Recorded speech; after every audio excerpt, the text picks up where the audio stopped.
ടാസ്കിനെ പറ്റി സംസാരിച്ചുകൊണ്ടിരിക്കുകയാണ് ജിഷനും അക്ബറും ബിന്നിയും നെവിനും. ബിന്നിയോട് ചോദിക്കുന്നുണ്ട്, കണ്ടതല്ലേ എൻ്റെ കാല് കണ്ടതല്ലേ? അതാണ് ഞാൻ പറഞ്ഞത്, ആര്യനും കണ്ടിട്ടാണ് ആ ഡ്രാമ ഇത്ര ഇറക്കിയത്. ബിന്നി പറയുന്നുണ്ട്, ഞാൻ ലേശം കണ്ടു, അത് ഇവനെ മാത്രമാണ് ഞാൻ കണ്ടത്. ആര്യനും കണ്ടെന്ന് ബിന്നിയും നെവിനും പറയുന്നുണ്ട്, അതുകൊണ്ടാണ് ഇത്രയും ഡ്രാമയെല്ലാം ഇറക്കിയതെന്ന് പറയുന്നു.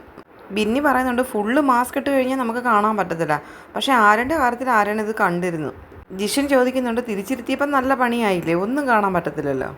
നിവിൻ പറയുന്നുണ്ട്, അതാണ് എനിക്കിഷ്ടമായത്, അത് നല്ല കാര്യമാണ്, അങ്ങനെ തന്നെ വേണം, അങ്ങനെയാണ് ചെയ്യേണ്ടിയിരുന്നത്.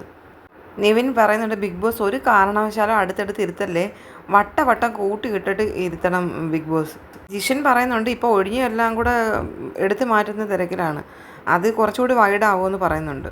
അക്ബർ പറയുന്നുണ്ട്, എനിക്ക് കുറേശ്ശെ കാണാൻ പറ്റും, പക്ഷേ ആളാരാണെന്ന് മനസ്സിലാവത്തില്ല. നിവിൻ പറയുന്നുണ്ട്, അവൻ കണ്ടു എന്ന് ഉള്ളതിൻ്റെ ഏറ്റവും വലിയൊരു തെളിവാണ് അവൻ സ്മെല്ല് ചെയ്ത ആളെ കണ്ടുപിടിച്ചു എന്ന് പറയുന്നത്, അതവൻ ഡ്രാമ ഇറക്കിയതാണ്.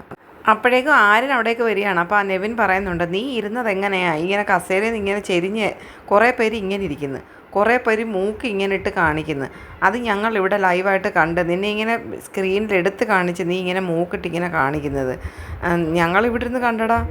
അപ്പോഴേക്കും ആദില പറയുന്നുണ്ട്, ജിസേലും ആയിരുന്നു ജിസേൽ ഇങ്ങനെ മുഖം വെച്ച് ഇങ്ങനെ കാണാൻ വേണ്ടിയുള്ള തത്രപ്പാടിലായിരുന്നു, ഇവർ രണ്ടുപേരും ആയിരുന്നു ക്യാമറയിൽ കൂടുതലും. ഇപ്പോൾ കഴിഞ്ഞ ഗെയിമിനകത്ത് രണ്ടുപേരും കള്ളക്കളികളാണ് കാണിക്കുന്നത്, ജിസേലും ആര്യനും.